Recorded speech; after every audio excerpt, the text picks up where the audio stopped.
विरोधाला विरोध म्हणून त्यांना महेश आणि माझे तात्विक वाद होते, म्हणजे तत्वाचे वाद होते की एवढे टोकाचे विरोध कुठे जाणे तत्वाचे, माझा प्रत्येकाची तत्वाचा वाद असतो. त्यामुळे महेश मी मंदिरात राहत नव्हतो. महेशला मी दादाला सांगितलं की काय करू, मला दादाने सांगितलं तुला चिपळूण जिल्हा परिषद सदस्य म्हणून घेणार, विशेष सदस्य जिल्हा परिषद पण त्यात चिपळूण सदस्य आमच्या गावातून एक सदस्य जाणार आहे. महत्वाचं म्हणजे तुम्हाला मी काय सांगतो, कायरोड्यात भरपूर उद्या उलटापालट होणार आहे. कायरोड्यातून ते पुऱ्या जिल्ह्यात उलटापालट, मोठी उलटापालट होणार आहे. एवढी उलटापालट होणार आहे की एकाने पुढे ढगबगून जाणार नाही प्रत्येकाला.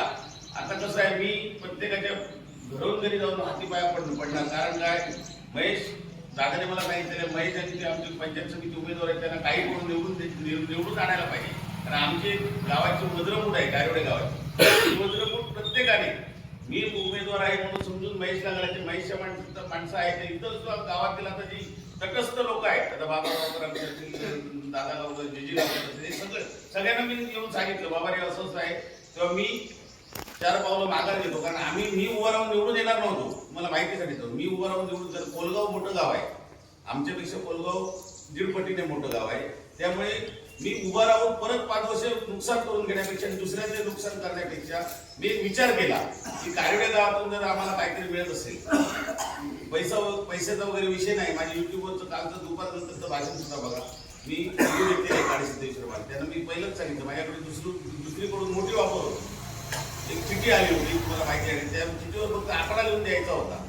परंतु मी ते सोडलं. आता माडखोलला मला जवळजवळ गावातले लोक माडखोलमध्ये विचारलं तर नाही, मी महेशशी ठाम राहणार. मी कोणाचा दुसरा प्रचार करण्याकरता नारायण राणे साहेबांना शब्द दिला.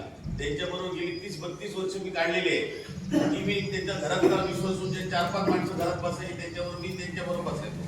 त्यामुळे त्यांना शब्द दिलेला आहे. तर महेशला फसवण्याचा कोणी एकाने प्रयत्न करता नाही बाबा आम्ही महेश बरोबर आहोत आणि किंवा केळुसकर मॅडम बरोबर आम्ही आहोत, परंतु ते शेवटपर्यंत आम्ही ठामपणे आणि प्रत्येकाने गावातील जो विरोधक सुद्धा कोण असेल त्याच्या सुद्धा त्यांना सांगा मंगेशचं कुठेतरी पुनर्वसन करताय.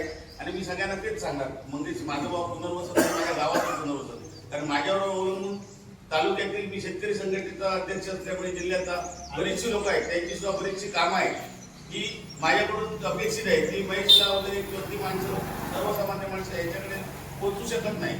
जिल्हा परिषद सदस्य असतील, सभापती होतील उद्या जिल्हा परिषदला महेश सर, मग त्यांच्याकडे तर माझ्याकडे सर्वसामान्य रोज घोळत असतो. माझ्याकडे ना अशा लोकांसाठी सर्वसामान्य माणसांसाठी दादाने सांगितलं सदस्य देतो. आणि यासाठी माझी कळकळीची पूर्ण गावाला, मी आता पूर्ण गावात एकही घर सोडणार नाही, प्रत्येक गावात मिळून सांगणार. निदान कायरोड्यातून आम्हाला 75 ते 80% मतदार प्रत्येकाने आपलं म्हणून समजून केलं पाहिजे. प्रामाणिकपणे आपण त्याला लोकांनी निवडून आले